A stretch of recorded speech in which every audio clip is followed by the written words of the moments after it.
Bonsoir à toutes et à tous. On se retrouve grâce à Midreshet Yehuda Manito pour parler ensemble des Juifs de Tunisie. Voilà, je nomme notre amie Cécile Spira qui nous donne le cours ce soir. Et Georges, c'est à toi pour commenter. Je m'excuse du retard. Et il n'y a pas de problème, il n'y a pas de problème. Tu me mets juste en grand si tu veux bien pour que je ne sois pas perturbé par nos amis. Voilà, tout va bien. Bon, eh bien, bonsoir tout le monde. Bonsoir, bonsoir. Je n'ai pas de carnet de famille aujourd'hui parce que nos jeunes, ils n'ont pas fait les petits bébés cette semaine. Mais j'espère la semaine prochaine. Mais j'ai quand même une annonce à vous faire pour vous dire que le 25 Il n'y a février, pas de petit bébé à annoncer. D'accord. pardon, Non, non, de l'autre côté. le 25 février à 19 heures. À la salle Chantal Carré, c'est à Talpiot. Il y aura une table ronde autour du livre noir du palestinisme qui a été écrit par le docteur Isaac Atia. C'est un collectif écrit là-dedans également notre amie Brigitte Blia. Donc le livre noir du palestinisme, la vérité sur la question palestinienne.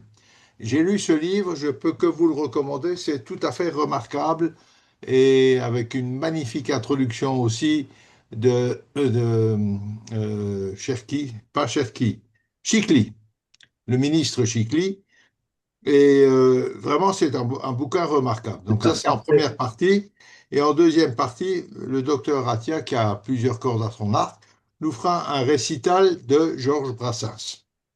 Voilà. Alors, vous pouvez vous inscrire au numéro que vous voyez apparaître à l'écran. Alors, soit chez Brigitte, attendez voir, j'essaie de poser ça bien, soit chez Brigitte au 050 224 06 61, ou bien auprès de Cécile 054 478. Non, Non, non, non, 447. non, non. Pardon, 447, excusez-moi. 447, je devrais le savoir quand même. 886, 82. Oui. C'est Cécile, sa femme, non? Non. Je répète, 05 447 886 82. Au 5-4, 054. 054. 054 Voilà. 47. Non, 44. 447. Non, non, écoutez-moi, 054 Oui. 47. Non, Non, 447. Non, non, non, non, il y a un 4 de trop. Ah, 7. d'accord. Alors l'écriture est ah, mauvaise. il y a un 4 de Oui, trop. oui, oui. Ah oui, ah oui, autant pour moi. Ah, Moi, On te Ah pardonne. oui, il y en a un de trop là. On te C'est vrai. pardonne. J'ai été large ce soir. Directement. Attends, c'est où ça? 054 47 886 82. Mhm. C'est Très où? bien. C'est où? À Chantal Carré, Où c'est ça? à Talpiot. C'est un centre communautaire, un grand centre. C'est facile à trouver. On peut y accéder soit par Talpiot, soit par la Chevron. Derrière Chevron ou par derrière Bethléem. Des deux côtés. Voilà, voilà. Ça va? On peut y aller? Bien. Alors, un petit résumé quand même de ce qu'on a vu la dernière fois. On a d'abord parlé du Pourim de Tunis. Et que la semaine prochaine, c'est Pourim, c'est d'ailleurs pour ça qu'on fait cours ce soir. Donc, on avait parlé du Pourim de Tunis qui commémore un sauvetage miraculeux suite à des attaques contre la communauté. Ça, c'était pour la petite histoire momentanée. En ce qui concerne notre histoire, on a parlé du pacte fondamental et malgré ce pacte fondamental, les discriminations contre les juifs tunisiens continuent et donc ils recherchent la protection auprès de consuls européens. Être citoyen protégé. Alors ça se réalise plus ou moins, mais voilà, ils cherchent une protection. Et puis ensuite, nous avons parlé du protectorat. Alors le protectorat, qui est instauré par le traité du Bardo le 12 mai 1881, protectorat français, qui sera amplifié par les conventions de la Marsa en 1883, ce qui fait qu'en définitive, la Tunisie est entièrement sous l'autorité française, mais attention, ce n'est pas une colonie, c'est un protectorat. C'est important. Ça veut dire que les Juifs n'ont pas la nationalité française. Donc, la Tunisie est entièrement sous autorité française et ce statut va durer jusqu'au 20 mars 1956, lorsque la Tunisie accédera à l'indépendance. Le traité est accepté par le bey de Tunis, pas par bonne volonté, mais parce qu'il retrouve une armada de bateaux devant Bizerte et le débarquement de 24 000 soldats, soi-disant pour mater des terroristes qui fomentent des actions en Algérie. Et en fait, c'est une manière masquée de prendre le pouvoir en Tunisie. Ça s'est fait sous la houlette de Jules Ferry et sans avoir consulté l'Assemblée nationale en France. Voilà. Alors, on estime à l'époque, en 1921, qu'il y a c'est très vaste, hein, entre 35 et 60 000 juifs en Tunisie. Je vous avais donné les chiffres un petit peu par ville, pour les grandes villes, mais j'avais surtout relevé une chose, c'est qu'en 1921, à Kérouan, il y a 483 juifs, alors qu'il n'y avait plus de juifs à Kérouan depuis 1047. Donc 850 ans sans juifs. Et là, maintenant, avec l'effet du protectorat, les juifs reviennent à Kérouan. Les changements induits par le protectorat français sont extrêmement importants.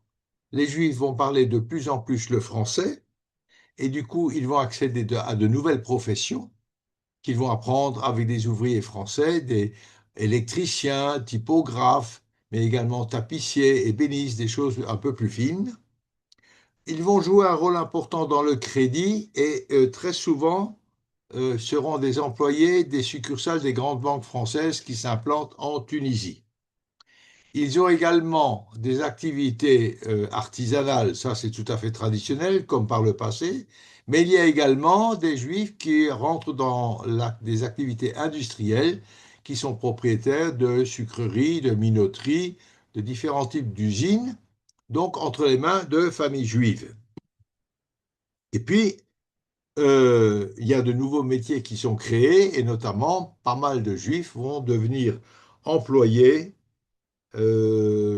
chez leur patron, ou alors grâce à leurs nouveaux métiers artisanaux, seront indépendants. Il ressort de ça une organisation sociale du judaïsme tunisien en 4 classes. Il y a une bourgeoisie moyenne élevée qui comprend des gros commerçants d'import-export et les industriels. On a une classe moyenne diversifiée dans toutes sortes de professions. Il y a une petite classe ouvrière qui travaille dans des usines, et puis il y a une très grande classe de gens pauvres. Ça n'a guère changé. Voilà ce qu'on avait vu. Et puis, après ça, on a parlé de la révolution de l'enseignement. Et ça, c'est un chapitre très important, puisque en 1878, l'Alliance israélite universelle ouvre la première école de l'Alliance en Tunisie, avec comme directeur M. Cazès. Il y a aussi d'autres écoles, des écoles chrétiennes et des écoles publiques, sous statut français, avec le programme de l'école française.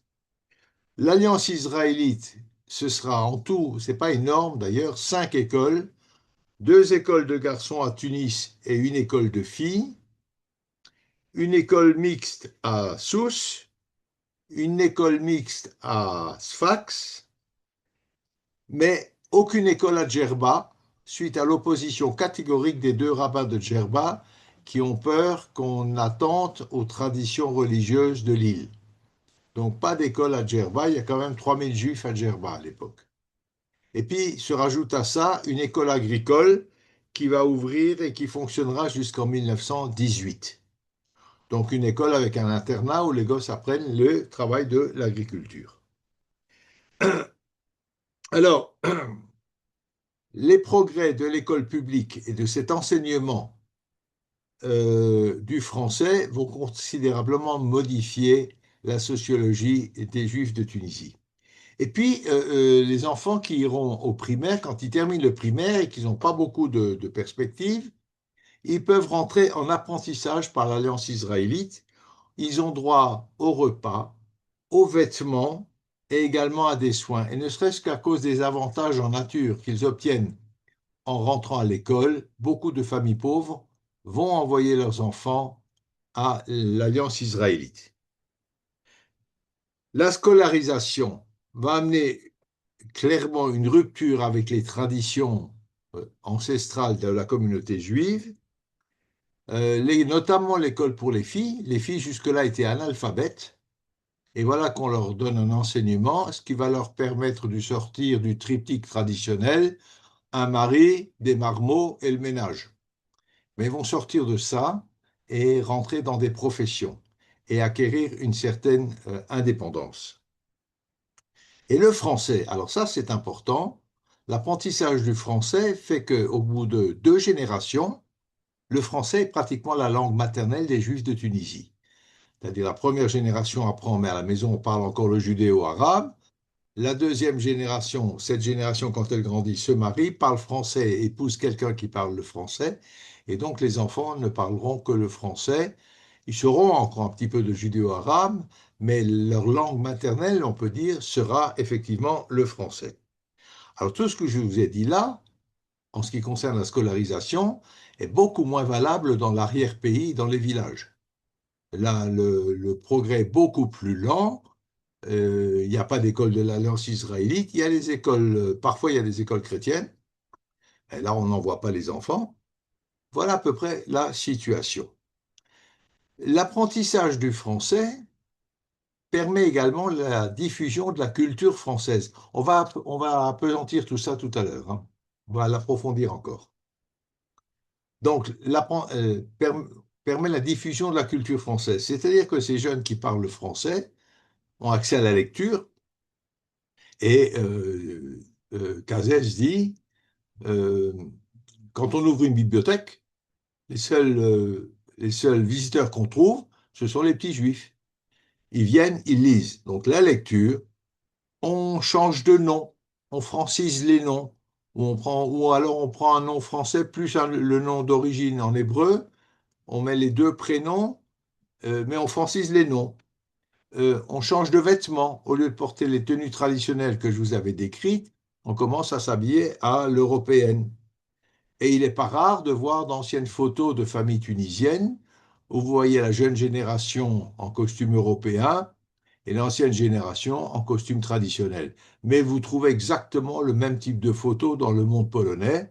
On voit les anciens avec ce qu'on appelait un kittel, un long manteau, et les jeunes générations en costume européen. On change d'habitat, ça c'est très très important, et on va y revenir tout à l'heure. On change de mobilier. Ça a l'air de rien, le changement de mobilier, mais ça va provoquer quelque chose. Et puis, on a accès aux journaux, aux livres, au théâtre, à la musique. Alors, la belle musique, les opéras, les opérettes, mais aussi la musique populaire. Et progressivement, et assez vite, on se détourne des traditions culturelles qui étaient habituelles depuis des générations, depuis des siècles, dans ce judaïsme tunisien. Voilà, nous en étions là. Eh bien, on va continuer, si vous voulez bien, avec maintenant d'abord la famille juive qui va se transformer. On a vu tout ça, cette histoire d'apprendre le français, qui ouvre des horizons sur la culture, sur le théâtre, etc. Ça va changer la famille. Pour commencer, on se marie un peu plus tard. Oui, le temps d'apprendre quand même un métier ou une profession.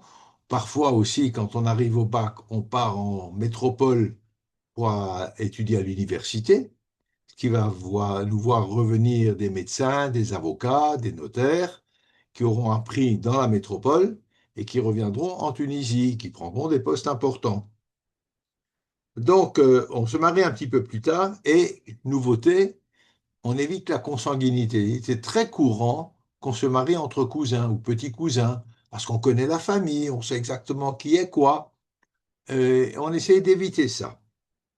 Mais surtout, comme on a monté un petit peu en statut social, beaucoup de familles ont quitté la Hara à Tunis ou dans les grandes villes, le quartier surpeuplé, le quartier juif surpeuplé, et on va dans des appartements plus modernes. Sauf que ce sont maintenant des blocs d'habitation. Ce n'est pas 30 étages comme on fait aujourd'hui, mais enfin, ce sont des blocs, c'est un appartement avec un couloir et des chambres. Et il n'y a pas assez de place pour des grandes familles. Avant, toute la famille habitait sous le même toit. Il y avait une cour et des chambres tout autour de la cour, et tout le monde habitait sous le même toit. Mais voilà que là, le jeune couple n'habite plus avec les parents. Et ça, c'est un grand changement pour le pater familias, pour le père de famille. Autre chose encore, j'ai parlé du mobilier tout à l'heure. Ben, on avait l'habit traditionnellement, comme mobilier, on avait un banc en bois pour dormir, des petites tables basses et des coffres. Et voilà que maintenant, on a un vrai lit, on a une table, une vraie table, et on a des armoires. L'histoire de la vraie table, c'est très important, parce qu'à partir de là, Madame mange à la table avec son époux, ce qui n'était pas le cas. D'abord, elle mangeait après son mari et elle mangeait sur une autre petite table. Et voilà que les deux époux se retrouvent de part et d'autre de la table et mangent ensemble. C'est une modification du statut de la femme. C'est très important. Alors, elle mange avec son mari et auparavant, le chef de famille, le patriarche, exerçait son autorité sur toute la descendance pyramidale. Mais comme le jeune couple n'habite plus avec le grand-père ou avec le père, eh bien l'autorité du chef de famille diminue de plus en plus. Il n'a plus d'autorité, ou de moins en moins, disons, sur ses enfants mariés. Ils sont indépendants de décisions du père de famille. La puissance de la tribu, mais au sens tout à fait noble du terme, de la famille élargie, diminue considérablement.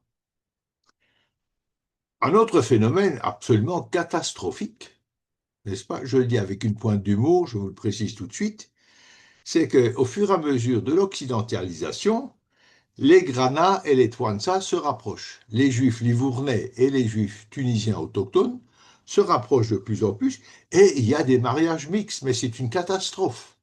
Voir un Livournais épouser une Tunisienne ou une Livournaise un Tunisien, mais vous vous rendez compte, voilà l'aboutissement de cette occidentalisation. Je vais vous dire que ce drame, il est tout aussi terrible dans le monde ashkénaze. Ce n'est pas l'apanage du monde séfarade. Pour un juif alsacien d'épouser une juive polonaise, c'était une mésalliance. Très, très longtemps. Je ne parle même pas d'un juif séfarade. Voilà, heureusement, avec le temps, ces différences se gomment et c'est une bonne chose. Et bien là, dès la fin du 19e, on a ces rapprochements entre Grana et Twansa.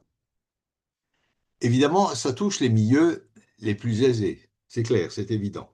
Mais on a des mariages mixtes de plus en plus fréquents. Et malheureusement, les enfants issus de ces mariages, de gens donc dans le haut de l'échelle sociale, seront de plus en plus occidentalisés. Ça, c'est pas grave en soi, si ça s'accompagnait pas d'une perte terrible du judaïsme. Donc, justement, au niveau du judaïsme, au fur et à mesure qu'on s'occidentalise, on s'éloigne de plus en plus des croyances et des superstitions qui étaient parfois partagées avec le monde musulman, et les formules contre le mauvais œil, les djnouns, le pouvoir des devins, les kafaf. Daniel, si je prononce mal, tu me corrigeras. Alors, est-ce que ce sont les progrès des Lumières? Je pose simplement la question, je n'émets pas d'avis. Ces anciennes traditions, évidemment, sont superstitieuses, nous semblent un petit peu dépassées, évidemment, mais elles ont structuré ces communautés pendant de longs siècles. Et ce côté superstitieux, progressivement, va disparaître. Mais il y a autre chose encore. cette nouvelle génération, elle sait encore lire l'hébreu si elle a passé par les écoles de l'Alliance israélite universelle. Là, ça c'est clair, on y apprend l'hébreu. Mais par contre, on constate au fur et à mesure un recul de la pratique religieuse. Plus on est évolué, moins on pratique. Là encore, je ne découvre pas le fil à couper le beurre. C'est assez classique comme réaction dans toutes les communautés à travers le monde. Alors évidemment, les choses importantes, la mila, la bar mitzvah, le mariage, les enterrements, oui, sont pratiqués conformément aux traditions, mais on prie de moins en moins. Alors, on va fêter les grandes fêtes pour faire plaisir encore aux parents. Shabbat, il est plus respecté. Bon, on n'a pas le temps, hein, on travaille beaucoup, on gagne beaucoup d'argent et donc on n'a vraiment plus le temps pour Shabbat. Et même la cacheroute commence à être un petit peu délaissée. Voilà le résultat donc de cette occidentalisation. Vous savez l'histoire du Shabbat, je vais vous raconter, parce qu'on est quand même dans la semaine de Purim et que l'ambiance est assez pesante dans notre pays. Je vais vous raconter, dans un village alsacien, dans le temps, il y avait un monsieur très très très pauvre, mais, mais très très très pieux, et qui allait matin, midi et soir à la synagogue pour faire la tefila. Bon, il travaille, il commence à gagner un petit peu d'argent, alors ça devient un peu difficile. En semaine, il n'a plus tellement le temps de courir à la choule. Alors, mais il vient tous les Shabbats. Là. Il est là le matin pour Mincha, pour Arvit. Il a aussi, écoutez, il travaille, et il n'a pas tellement le temps. Donc, on le voit de moins en moins. Finalement, on ne le voit plus qu'à Rosh Hashanah et Kippour. Alors, un beau jour, le rabbin le fait venir dans son bureau, lui dit, écoute, Joseph, qu'est-ce qui se passe dans le temps? On te voyait matin, midi et soir, et puis maintenant, je te vois encore une fois par an à Rosh Hashanah. Et le bonhomme qui lui répond, mais monsieur le rabbin, Dieu merci, j'en ai plus besoin. C'est un peu ça. C'est un peu ça. On évolue, on progresse. Évidemment, ça se fait au détriment de la piété. Alors, tout ceci, ben, ça concerne quand même qu'une minorité des Juifs de Tunisie.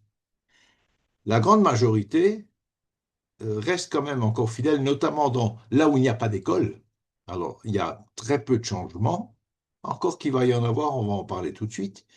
Et dans les villages, dans l'arrière-pays, évidemment, on reste beaucoup, beaucoup plus fidèle aux traditions ancestrales. Alors, les Juifs de Tunisie, nés avant le protectorat, donc qui ne sont pas allés à l'école, qu'elle soit publique ou de l'Alliance israélite, et les Juifs de l'arrière-pays, puisqu'il n'y a pas d'école moderne, parlent toujours encore le judéo-arabe et restent donc attachés aux traditions. Et là, il y a une preuve de ce que je vous avance extrêmement intéressante.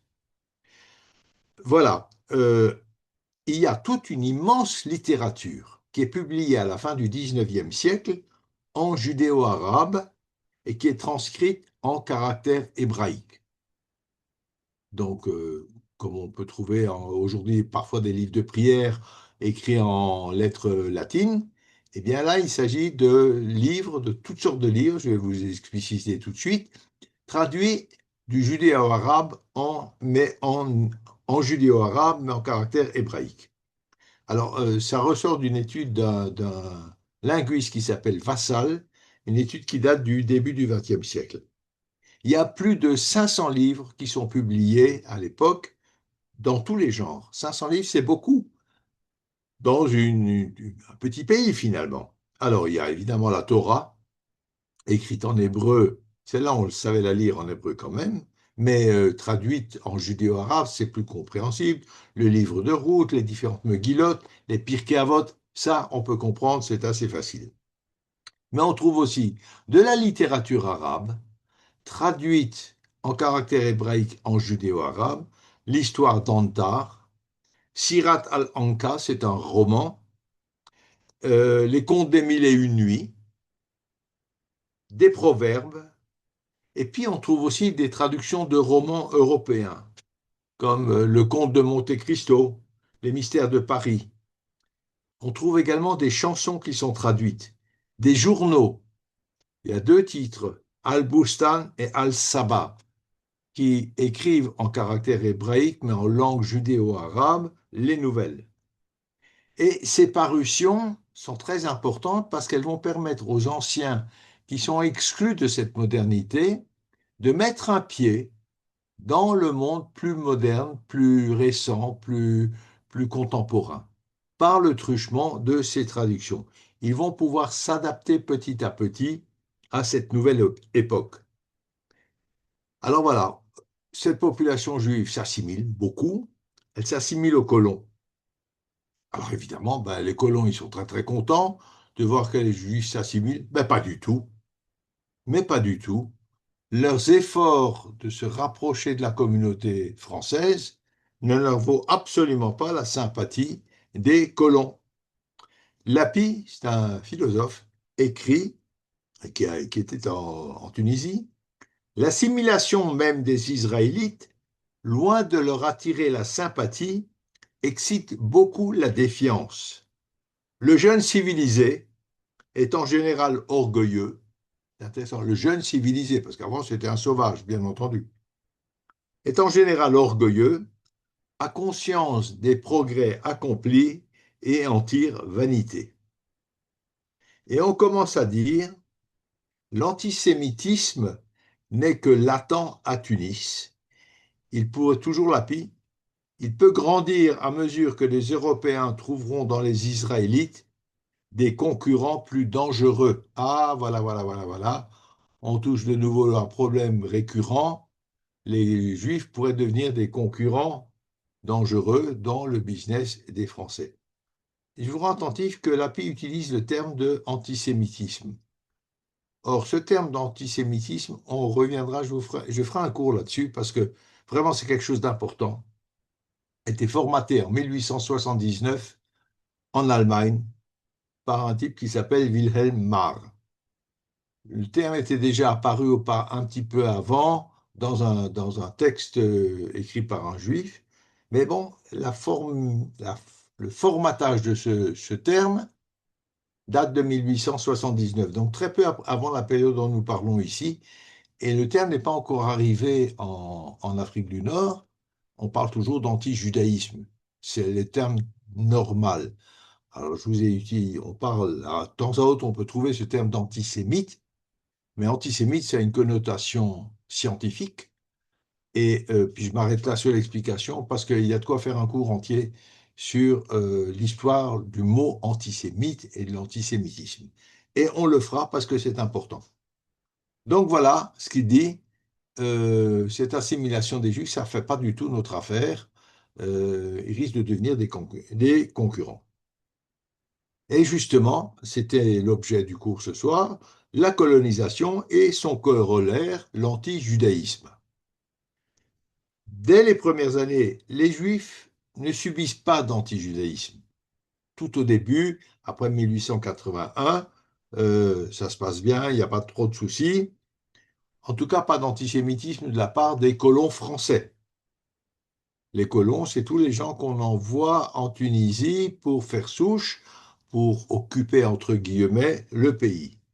Mais en 1888, un publiciste du nom de Jacquinot Doisy, en fait, je crois qu'il s'appelle Jacquinot Moulin, mais Doisy avec une apostrophe, ça fait quand même un peu plus noble, n'est-ce pas?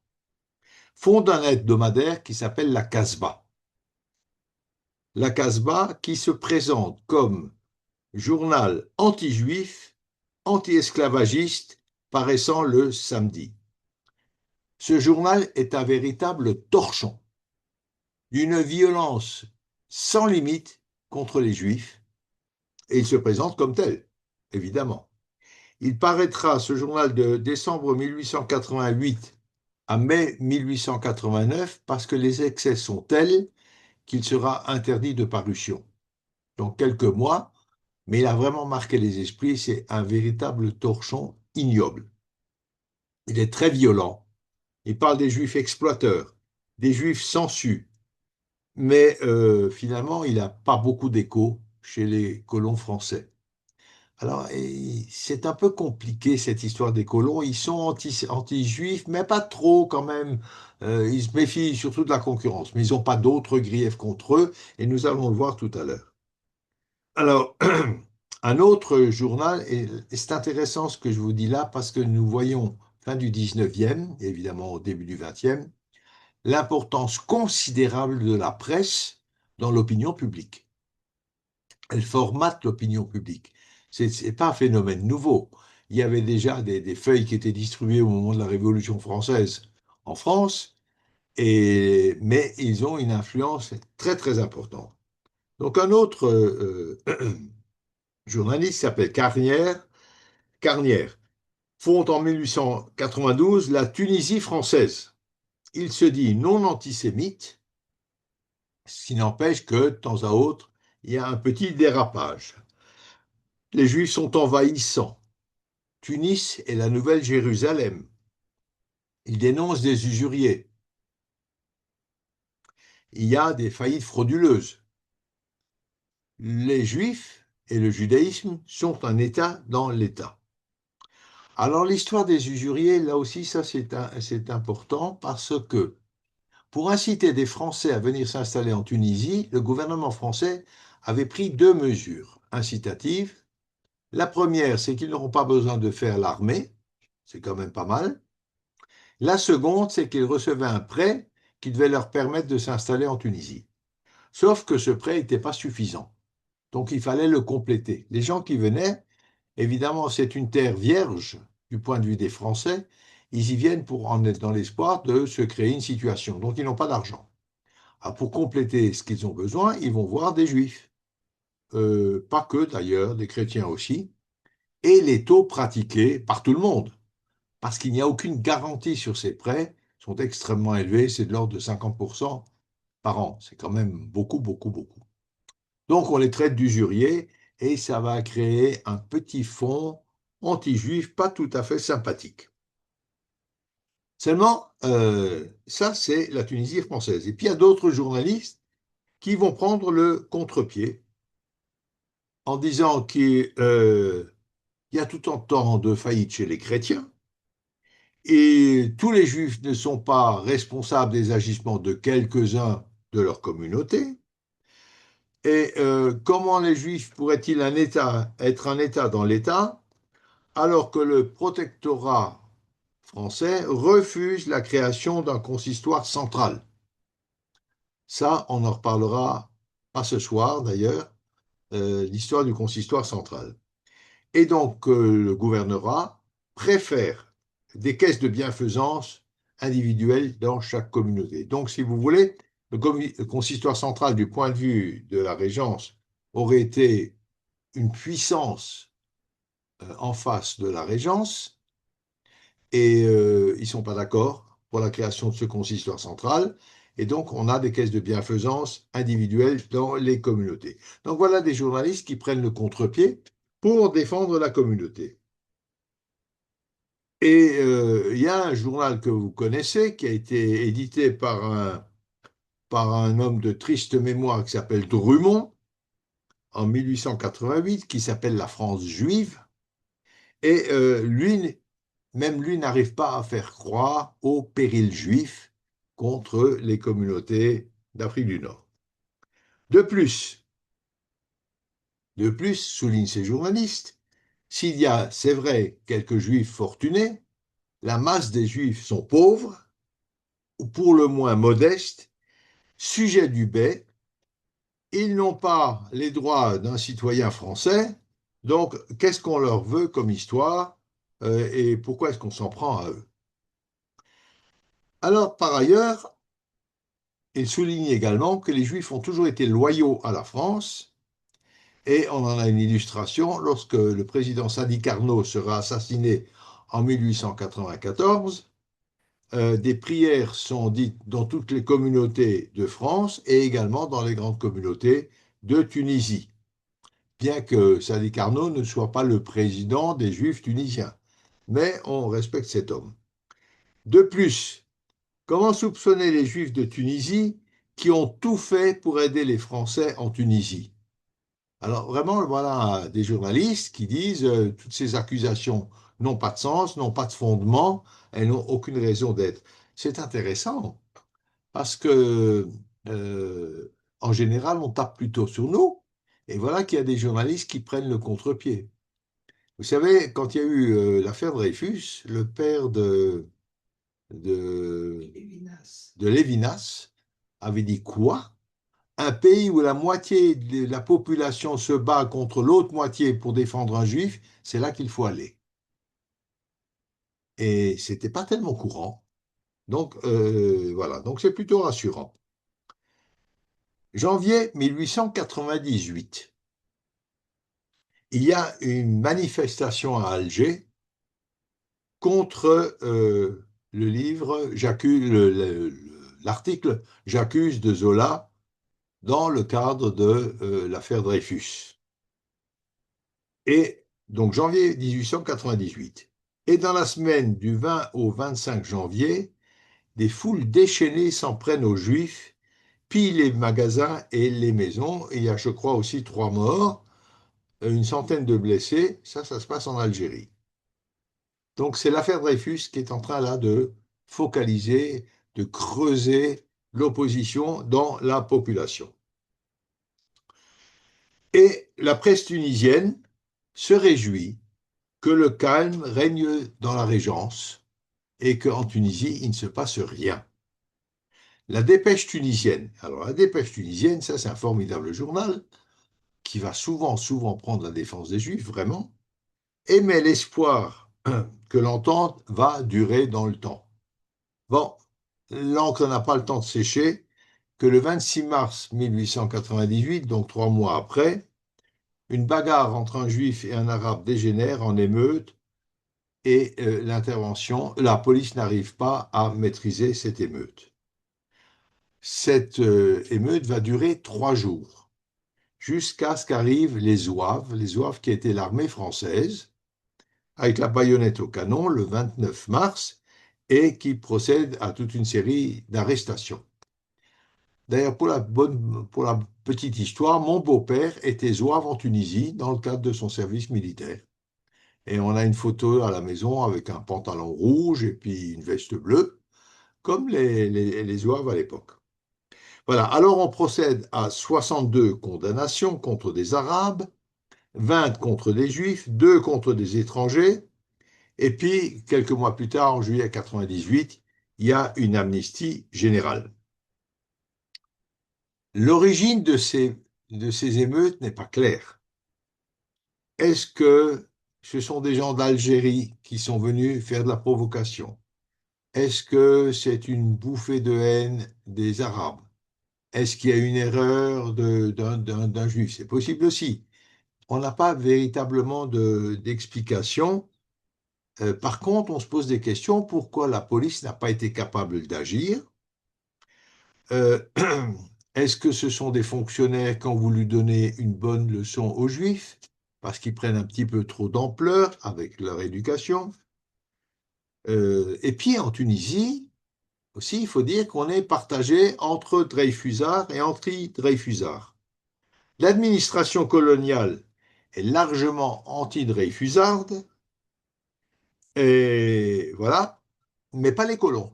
Et surtout, ce qui est très intéressant, c'est que même les journaux anti-juifs, en Algérie, on parle du traître juif Dreyfus.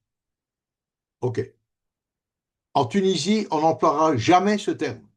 On parlera du traître alsacien Dreyfus. On ne mettra jamais le doigt sur son caractère juif. Et c'est extrêmement intéressant. Pourquoi? Parce qu'en Algérie, il y a un débordement vraiment anti-juif, et en Tunisie, c'est quelque chose de beaucoup plus modéré. Alors, vous allez me dire, étonné, traître alsacien, oui, parce que les Alsaciens étaient allemands, et puis ils étaient français, et puis là, au moment de l'affaire Dreyfus, l'Alsace est allemande, mais des Alsaciens ont quitté l'Alsace pour se réfugier en France parce qu'ils ne voulaient pas devenir allemands, mais ils sont suspects, et on se méfie d'eux. Alors, ce n'est pas tellement surprenant qu'on parle du traître alsacien Dreyfus, mais on ne met pas l'accent sur le fait qu'il soit juif. C'est un fait à noter et à relever. Le 12 novembre 1898, il y a une représentation de l'Assommoir de Zola. Et on entend des cris « Abat Zola, abat les Juifs, vive l'armée. Et un juif italien crie vive Zola, abat la France. Il est expulsé 24 heures après. C'était pas vraiment le cri qu'il fallait pousser à ce moment-là. On va un tout petit peu plus loin, le 14 février 1899. Ce sont une série de petits événements, petits non, pas forcément, qui donnent une image de la situation en Tunisie. Le 24 février, il y a une espèce de carnaval à Tunis, avec un défilé de chars organisé par le comité des fêtes. Et puis il y a un char qui est présenté par de jeunes juifs. Sur ce char, il y a des acteurs qui sont habillés en soldats français, oui, et puis un parmi eux représente le capitaine Dreyfus. Et ce capitaine Dreyfus est fouetté par un clown, donc pour se moquer de la décision du tribunal militaire, etc., toute cette affaire-là. Donc ce clown représente en fait les Dreyfusards contre l'armée anti-Dreyfusard. Scandale. Les participants sont aussitôt arrêtés, le char est stoppé et le lendemain, les participants à cette mascarade révoltante sont jugés et condamnés à de lourdes peines. Mais là, il y a un journal qui estime que ce n'est pas suffisant. On aurait dû, je le cite, les assommer sur place. Ah ben voilà, on règle le problème rapidement. C'est un vent mauvais, ça ne se passe pas très bien. Et là, le grand rabbin Borgel va à la résidence du gouverneur pour affirmer l'attachement des Juifs à la France et à son armée. Et oui, il faut montrer patte blanche. Un groupe de notables apporte une lettre de soumission à la France de la part de la communauté israélite, approuvant les sanctions infligées et reconnaissant les garanties de liberté et de justice dont on est redevable.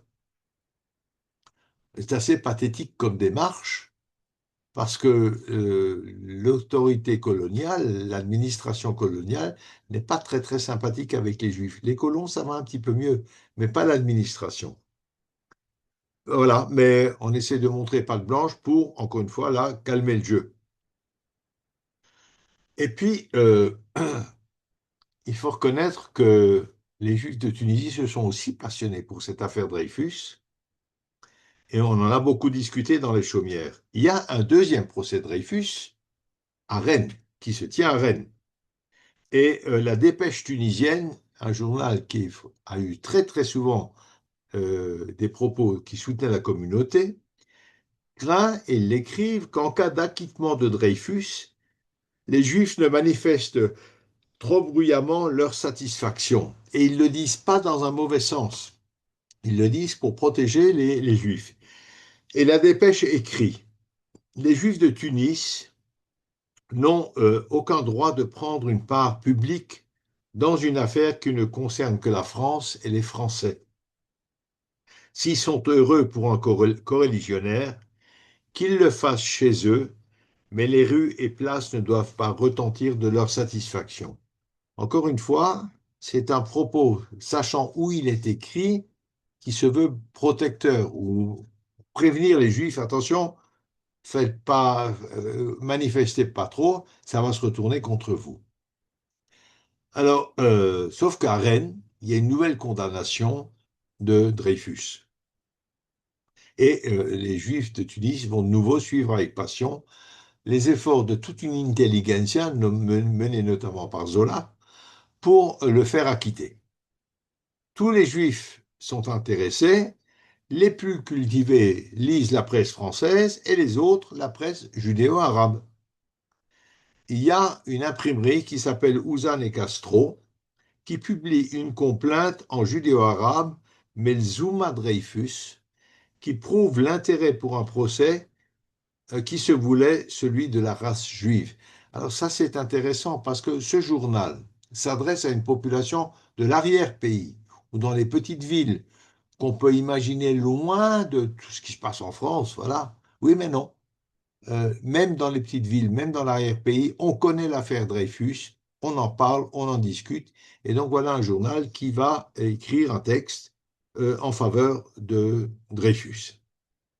Finalement, Dreyfus sera acquitté et il est acquitté à la faveur des idées de justice et de tolérance. Bien. Et alors là, ce qui est très curieux, c'est qu'après ce qui s'est passé avec Dreyfus, avec le comportement de l'armée, avec les mensonges qui ont été entérinés, toute cette histoire que vous connaissez, mais qu'on traitera certainement, mais pas pour le moment, c'est pas l'heure, eh bien, on aurait pu imaginer que les Juifs vont tourner le dos à la France. Eh bien, pas du tout. Pas du tout. Ils vont dire, c'est extraordinaire ce pays. Ils ont une justice qui est capable de reconnaître ses erreurs. Et donc, il faut soutenir cette justice et soutenir ce pays. Voilà la réaction des Juifs tunisiens. C'est pas tout à fait sans arrière-pensée, évidemment, puisque ça encourage les Juifs de Tunisie à présenter des revendications à la France. On a dit, mais c'est inexact, qu'ils auraient souhaité, qu'ils auraient demandé l'édiction d'un décret Crémieux. Ce n'est pas le cas. Ils n'ont jamais demandé une naturalisation en groupe. Non, mais ils vont demander une naturalisation individuelle. On va y venir à tout ça.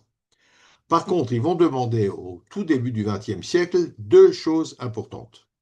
Le rattachement des Juifs tunisiens à la justice française, donc en cas de jugement, ils soient jugés selon les critères de la justice française par des juges français, et également la possibilité d'acquérir la nationalité française à titre individuel. Deux demandes qui vont émaner de la frange moderniste de la communauté juive tunisienne. Et elles seront exposées, ces demandes, dans un fascicule, une brochure, rédigée par Mardoché Smadja. Et c'est intitulé « Extension de la juridiction et de la nationalité française en Tunisie ». Et vous allez voir que cette histoire-là, ça va entraîner des fractures dans la communauté. Smadja est né en 1864.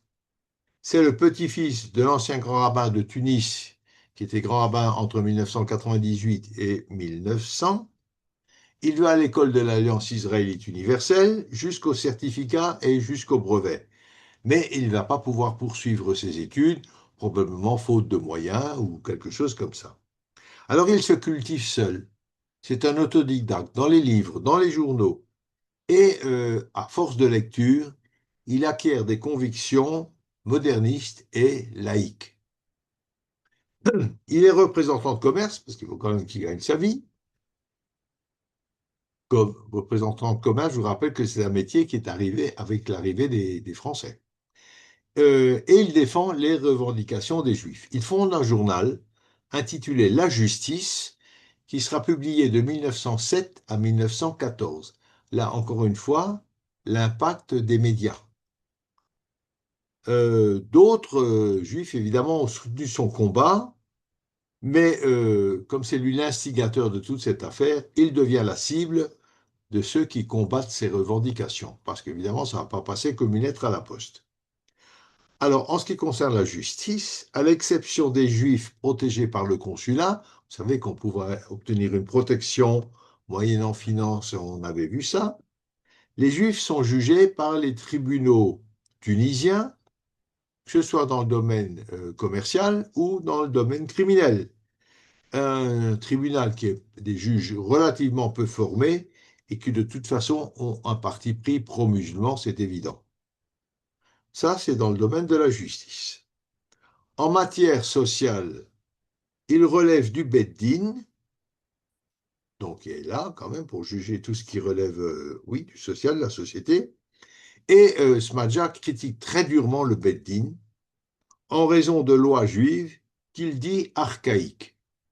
Et il attaque très virulemment la polygamie qui était autorisée, je vous rassure tout de suite, pratiquement pas, presque pas pratiquée, très très peu de gens, vraiment très peu. Mais elle est autorisée. La khalitsa, La Khalitsa, cette cérémonie lorsque le beau-frère non marié refuse d'épouser sa belle-sœur veuve, cette histoire où on crache dans une chaussure, donc il condamne très violemment la Khalitsa. L'incapacité légale de la femme mariée qui tombe en dépendance de son époux, ça c'est important. La femme mariée dépend entièrement des volontés de son époux. Et le modernisme va justement libérer les femmes. Et puis, par exemple, le mari peut répudier son épouse sans aucune justification. Et puis également le droit successoral avec une double part pour l'aîné, les traditions juives d'héritage. Donc, il critique très très virulemment toutes ces traditions ancestrales.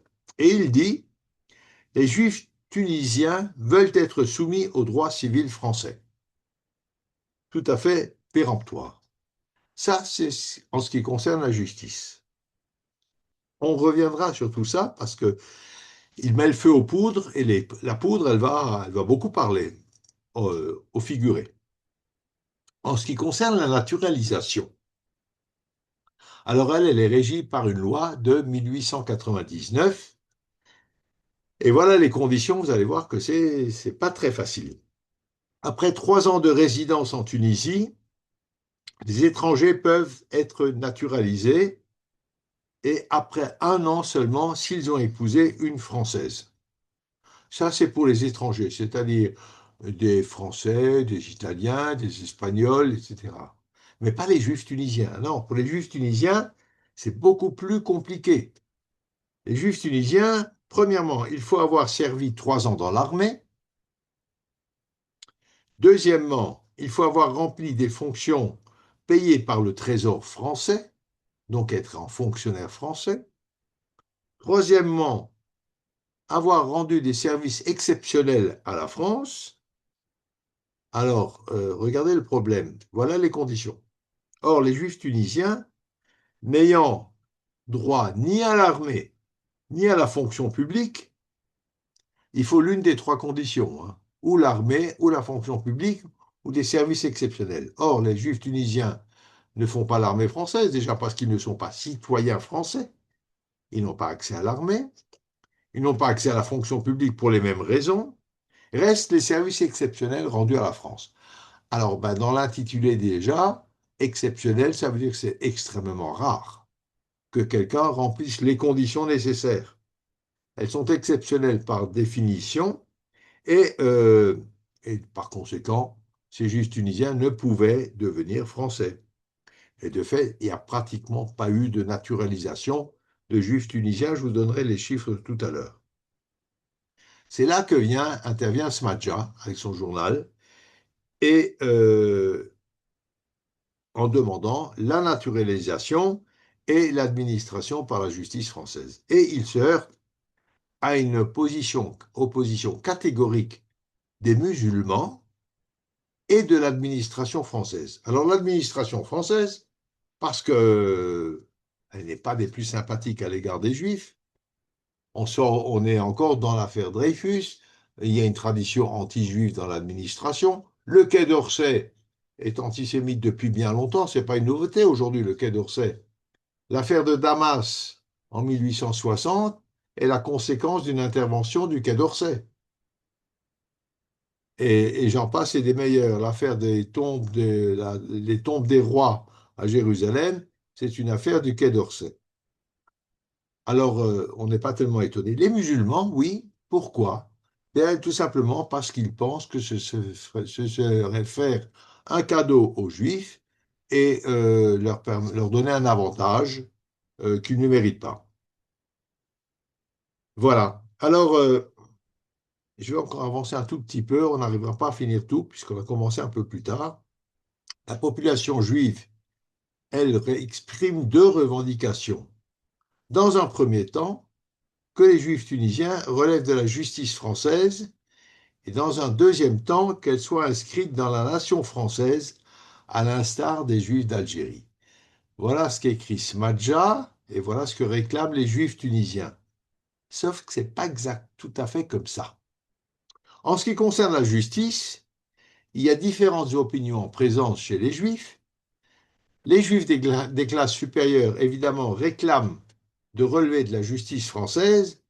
Les autres sont beaucoup plus réticents par crainte des jalousies musulmanes. Eh oui, ils vivent quand même dans un environnement musulman majoritairement, et donc ils ont peur de représailles. Les Français de Tunisie, les Français, c'est-à-dire les colons, pas l'administration, les Français de Tunisie sont favorables à ce que les Juifs relèvent de la justice française, et on va faire plusieurs propositions. Il y en a une première, le statu quo. Ça, c'est la proposition du Bay. On ne bouge pas, les Juifs relèvent de la justice tunisienne. Deuxième proposition, tous les Juifs tunisiens relèveront de la justice française. Ah, ça passe pas bien. Troisième proposition, suppression de la justice tunisienne, tous les citoyens juifs ou musulmans relevant de la justice française. Ah, mais ça va faire déborder les tribunaux français. Alors, quatrième proposition, seules les classes supérieures juives ou musulmanes relèvent de la justice française. Vous imaginez les débats. Ça n'a pas été très tranquille et ça n'a pas été très serein. Des conférences sont réunies, on discute. En 1905, la Ligue des droits de l'homme de Tunisie déclare qu'elle est favorable au rattachement des Juifs à la justice française. Même chose au Congrès républicain réuni en 1906. Les représentants de la colonie française sont favorables à l'extension de la justice française aux Juifs et aux musulmans, mais les musulmans s'opposent. Eux, ils souhaitent le statu quo, le maintien sous la coupe de la justice tunisienne. Mais ils sont quand même conscients, les musulmans, qu'il y a des défauts dans cette justice. Elle est corrompue, elle est incompétente. Alors ils réclament une refonte de la justice tunisienne, mais elle veut rester justiciable de la justice tunisienne. Et ce point de vue des Arabes est partagé par l'administration coloniale, l'administration française, contre l'avis de ses expatriés. Donc il faut faire la distinction entre l'administration et les colons. C'est deux entités différentes. L'administration qui relève du gouvernement et du Quai d'Orsay est d'accord avec la proposition des Arabes. Les colons sont favorables à ce que les Juifs soient justiciables de la justice française. Probablement aussi parce que si les Juifs deviennent des concurrents, il vaut mieux qu'ils soient traités sur un pied d'égalité avec les chrétiens en cas de différends judiciaires. C'est possible. On ne connaît pas très bien la raison des colons. Voilà, je ne peux pas vous dire plus. En tout cas, le gouvernement est d'accord avec les musulmans et il est également d'accord d'accorder la nationalité française individuellement aux élites juives, mais avec des conditions qui sont évidemment très difficiles. Le Congrès colonial de Marseille, en 1906, débat de nouveau en présence de M. Smadja et de M. Fitoussi qui défendent la position des Juifs. Smadja, qui est le premier dans son journal à avoir lancé cette demande de naturalisation et de justice française. Il demande une juridiction française et la nationalité. Refus catégorique de l'administration. Alors, en 1907, Smadja crée un autre journal hebdomadaire qui s'appelle La Justice, qui va paraître de 1907 à 1914.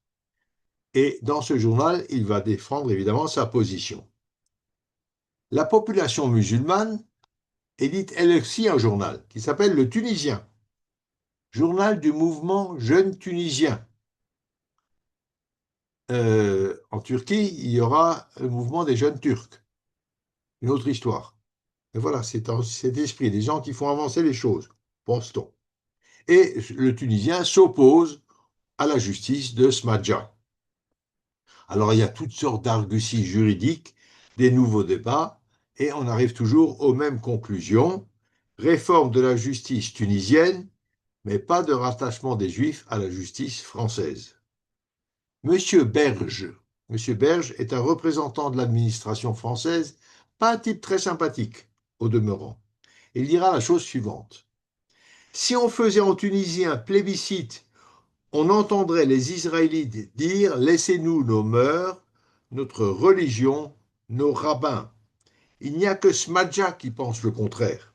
Il n'y a rien de sérieux dans les revendications faites ici par le seul Smadja.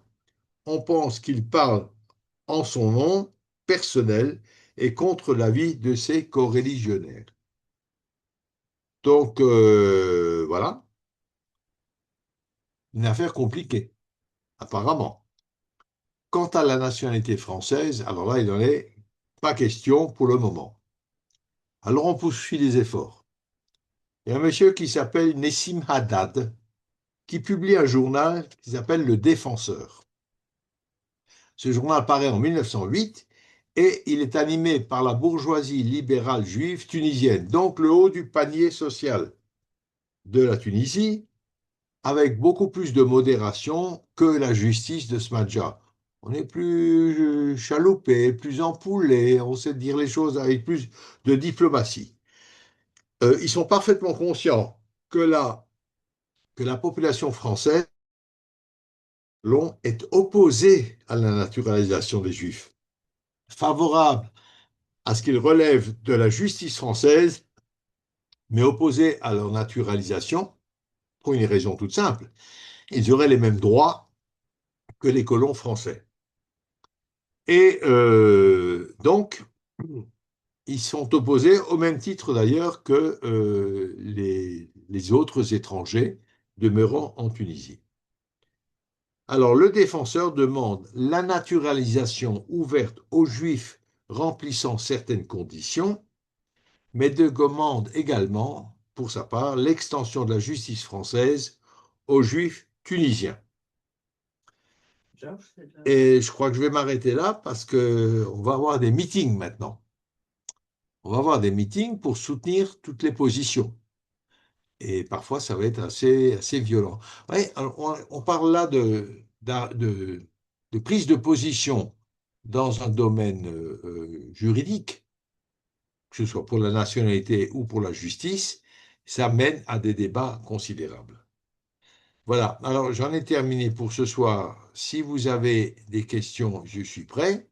Je voulais quand même vous souhaiter un très très bon Pourim, puisque c'est pour la semaine prochaine, et puis surtout vous rendre attentif à une concordance tout à fait étonnante. Nous célébrons un Pourim, un événement qui s'est passé il y a 2500 ans à peu près, où un descendant d'Amalek, qui s'appelait Aman, se veut détruire le peuple juif et va perdre la partie. Et tout ça se passe dans un pays qui s'appelle la Perse. Et nous sommes en 2026, où nous avons un descendant d'Amalek, ce sont les Mollahs, qui ont comme objectif d'éliminer le peuple juif, et tout ça se passe en Iran, l'ancienne Perse. La concomitance des événements est tout à fait surprenante, et je voudrais juste souhaiter que le soir de Pourim, nous puissions nous réjouir d'une issue aussi favorable que celle à l'époque de Mordechai et d'Esther. Joyeux Pourim. Alors, ouvrez les micros si vous avez des questions. Ah non. Il faut que ce soit Johan qui le fasse. Johan, il faut ouvrir les micros. C'est pas, il n'est pas là. Non, c'est déjà fait. Il faut juste que eux ils jouent leur micro. Merci beaucoup. De rien.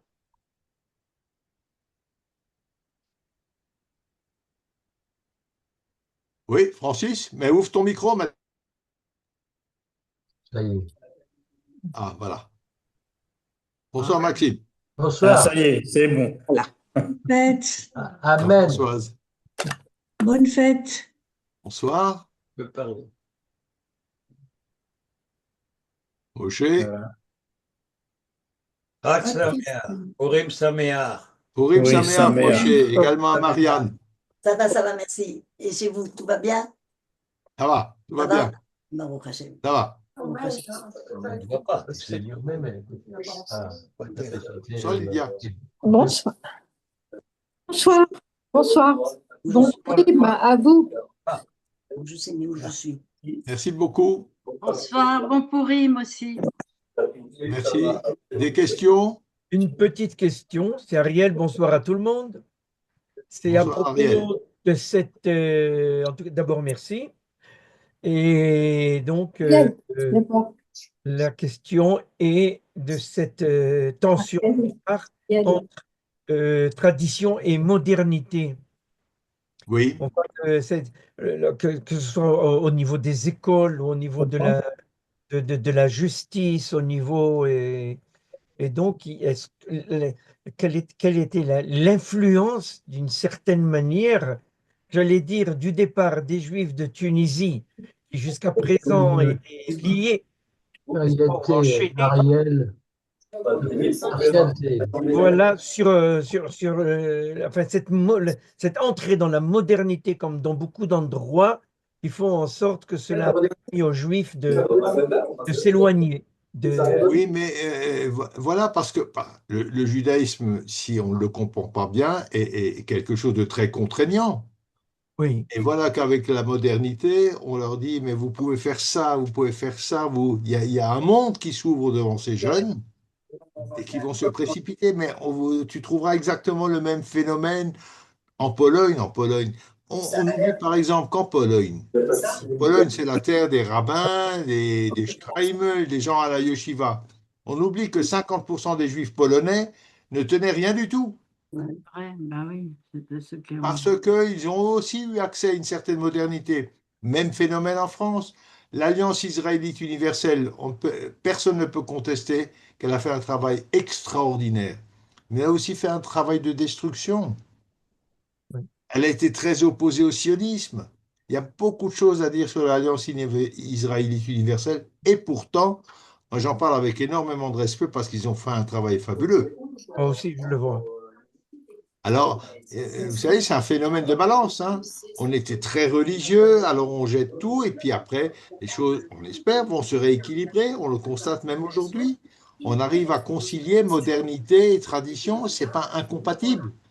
Mais au départ, quand on accède à cette modernité, ben, on fout tout en l'air. Et il faut bien savoir, à mon avis, qu'une grande partie des gens qui étaient soi-disant religieux ne l'étaient pas parce qu'ils n'avaient pas étudié. Et sans avoir étudié, progressivement, ils ont perdu. C'est vrai, c'est tout à fait vrai. Ils pratiquaient des traditions sans avoir Voilà, beaucoup de connaissances. exactement. Oui, c'est tout à fait vrai. Et essentiellement au Maroc, il y avait une petite minorité très religieuse et très savante. Mais ça n'existait pas beaucoup non, en Algérie et en Tunisie. En Tunisie, Donc on a parlé de ça. Il y a l'assimilation, une, il y a une, ru- il y a une rupture après Kérouan en Tunisie sur l'étude. Le niveau d'études est était extrêmement très élevé nette. et il y a une rupture. J'ai assisté au Maroc dans les années, fin des années 50, début des années 60, quand il y avait beaucoup de jeunes qui venaient pour les soirées de Hochana Rabat ou bien chez Michel Pessard. Il y avait des jeunes qui étaient revenus des universitaires. Et alors, au lieu de faire les lectures, alors ils ont commencé à donner des conférences. Ce qui a Oui, fait que beaucoup de jeunes alors sont venus et commencé. Donc il y avait des soirées, mais qui étaient plutôt des soirées conférences. Bien sûr, chez un arabe, on sonnait du chauffard, mais le principal, c'était des conférences sur, bien sûr, euh, des sujets de la tradition. oui, Une de ces personnes, c'était M. Armand Abécassis. Il a participé à ce shift, tout en à fait, fait. Ce switch, oui, tout à avec fait. d'autres, avec d'autres aussi, Monsieur Benabou et tout ça, Et ils parce étaient qu'on avait là. aussi progressivement perdu la lecture et la compréhension de l'hébreu. Et c'est aussi de l'hébreu. Mais ce phénomène-là, donc, a été un petit peu endigué avec le remplacement par des conférences en français, puisqu'on Tout parlait à plus de fait. Oui, Trikitia, oui, oui, judéo-arabe. absolument. Mais ça a maintenu un certain. Un lien. Ouais, Un lien, oui, puis Oui, c'était oui, une oui, oui, oui. présentation plus moderne du judaïsme. C'est ça. Mais les puristes diront qu'il ne rien ne vaut une étude de texte.